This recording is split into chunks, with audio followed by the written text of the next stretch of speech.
Je sais pas comment il fait chez vous, mais en tout cas ici, en Belgique, ça fait depuis genre mi-octobre qu'il pleut. Et qu'il pleut bien. En Belge, on dirait même qu'il drache. Pas de Noël blanc pour nous donc, mais plutôt un Noël bien gris, bien dégueulasse. Du coup, moi, j'ai besoin de vacances et de soleil. Alors si on se téléportait à la fin de l'année scolaire, dans les années 90, une période dont vous ne vous souvenez peut-être pas, puisque bon, si vous avez moins de 23 ans, vous n'avez même pas connu les 90s, mais ne vous inquiétez pas besoin d'avoir connu cette belle période pour profiter d'un bon road trip familial avec Dingo et Max. Oui, tout ça pour introduire un film dont vous savez qu'on va parler, et alors ? Le film est sorti en 1995. Franchement, je savais pas qu'il datait autant, et en même temps, il y a quelques indices dans la première chanson. Genre le portrait que le film fait de l'école par exemple, avec ses grands gars musclés et populaires, et les petits boutonneux qui, évidemment, ont hâte de passer l'été à lire des comics. Ah ouais, et les grosses sont nulles en sport aussi. Non, vraiment une belle période, je vous dis. Le film débute par une scène de rêve. Max y retrouve son crush, Roxane, qui, vu son âge, n'a aucune raison d'être dessiné comme ça, bordel. Les 90s, c'est quoi votre problème avec les animaux ? Tu m'étonnes que certains ont grandi en se disant qu'ils allaient devenir des furies. Bref, le rêve tourne vite au cauchemar, et heureusement, parce que j'étais pas sûr d'avoir envie de voir la suite. Je crois. C'est assez évident, le pire cauchemar de Max, c'est de devenir comme son père. Comme n'importe quel gamin de cet âge avec un père qui se croit cool alors qu'il est complètement à côté de la plaque. Dingo et Max est aussi, comme beaucoup de Disney de l'époque, porté par ses chansons. Et comme beaucoup de Disney de l'époque, la plus connue est la I Want Song du personnage principal. Ici en l'occurrence, Max, avec Après-demain. Traduction un peu maladroite de After Today, qui veut donc dire demain, pas après-demain. Les deux chansons ne parlent pas du même jour et ça me rend fou pour une raison que je ne comprends pas. Parce qu'en vrai, on comprend l'idée. C'est le dernier jour d'école, les vacances se profilent, les cours sont presque derrière nous. Tout le monde est super content, mais c'est un jour encore plus important pour Max. Parce qu'il a un plan. Un plan pour... Encore une traduction assez bizarre quand on sait qu'en version originale il dit ça.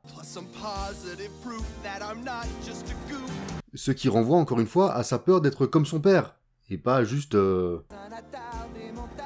Je sais que c'est compliqué de traduire les chansons, il faut que ça garde le bon rythme et le sens, mais je sais pas, on pouvait pas lui faire dire qu'il voulait pas devenir un dingo ou un truc du genre. Il fait pas partie des cool kids, d'accord, mais je pense pas que quelqu'un le considère comme un attardé mental. Bref, son plan, avec ses deux amis, le fils de Pat et un gars bizarre qui bouffe le truc le plus américain que j'ai jamais vu, du concentré de fromage en bombe.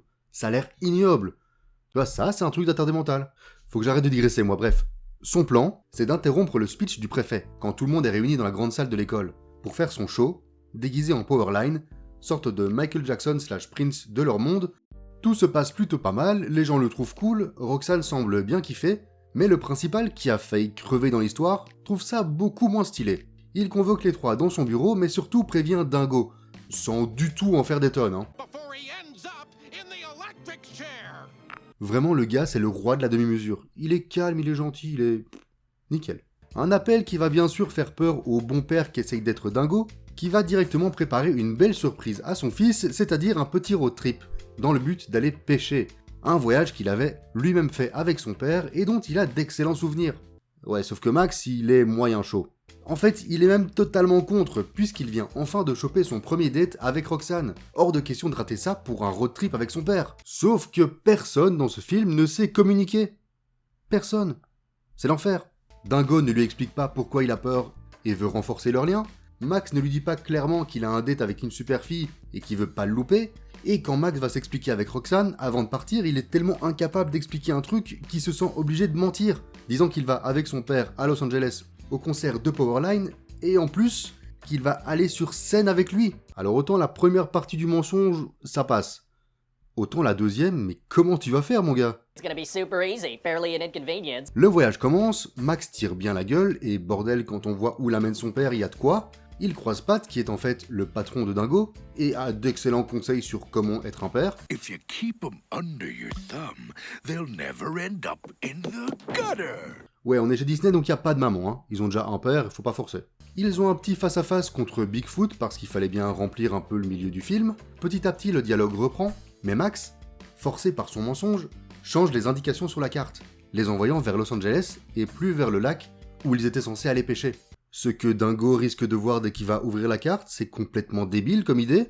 Heureusement, le scénario a prévu le coup puisque dès le lendemain, c'est Max qui est chargé de guider son père. Et c'est donc lui qui a la carte. Ils font quelques escales beaucoup plus sympas, tuent un mime, et recroisent Pat et son fils. Pat surprend une conversation entre les deux gamins et va vite tout raconter à Dingo, parce que c'est une grosse balance. Dingo est maintenant au courant de la supercherie et donne une dernière chance à Max, le lendemain, de faire ce qui est juste. Sauf que non, Max tient à aller à Los Angeles, dans une scène qui reste encore aujourd'hui hyper tendue. Ouais, enfin je veux bien que c'est pas le plus malin Dingo, mais il y a un moment il aurait quand même reconnu les panneaux, enfin je veux dire il sait lire.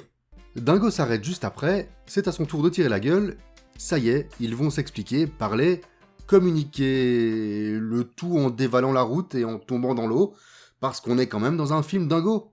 Ils chantent, se comprennent enfin, sont sur la même longueur d'onde, et c'est prouvé par le fait qu'ils chantent ensemble et pas l'un par-dessus l'autre, comme dans l'une des chansons précédentes, et Dingo accepte d'aider son fils à s'introduire sur scène avec Powerline.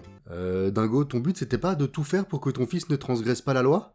Ils y arrivent, sont traités comme n'importe quelle personne qui monte sur scène lors d'un concert, c'est-à-dire qu'ils dansent pendant plusieurs minutes sans que la sécurité n'intervienne jamais, évidemment. Ses potes et Roxane le voient à la télé, il a réussi. Il revient chez lui, retrouve Roxane et Dingo explose. Mais comme c'est Dingo, il va très bien. Et même le fait qu'il ait défoncé leur toit ne semble pas être un souci. Il parle français. Enchanté, mademoiselle. Et c'est fini. Et il a complètement sa place dans la Renaissance Disney, ce film. Si je parle dans la miniature de petit Disney, c'est parce qu'il n'a pas le statut de classique Disney, contrairement au Roi Lion ou à Pocahontas, sortis plus ou moins en même temps. Il a été développé par Disney Movie Toons, spécialisé dans les direct-to-vidéo, souvent des suites de leurs classiques, ou en tout cas rattachés à une franchise Disney ou Pixar, comme le film de la bande à Picsou, ou celui-ci, qui tirent leurs inspirations de séries Disney. Et aussi d'un road trip qu'a fait Jeffrey Katzenberg avec sa fille. Ouais, encore lui. Et quand je vois la liste des films produits, même si j'ai pas tout vu, je pense clairement que Dingo et Max est l'un des meilleurs. C'est donc tiré d'une série de 78 épisodes, La bande à Dingo, et c'est dans la continuité de tout ce qu'on connaît du personnage de Dingo. On n'est clairement pas dans un monde logique, genre Dingo est invincible, peut exploser et se fracasser sur un toit sans trop de séquelles, quoique il parle quand même français donc faudrait peut-être aller checker pour une commotion, on sait jamais. Et d'ailleurs, je comprends même pas pourquoi on est censé stresser quand il tombe dans la cascade en fait. Il aurait juste rebondi sur les cailloux en bas, mais bref. Tout ça fait que le film se permet parfois de partir dans tous les sens, comme les scènes avec Bigfoot, ou la chanson sur l'autoroute, qui est sûrement l'inspiration première du début de La La Land, où on a carrément un cadavre qui danse sur le toit de son corbillard. Et pourtant, ça passe très bien. C'est raccord avec l'univers. Et malgré ce côté loufoque, le film réussit à totalement faire passer ses émotions.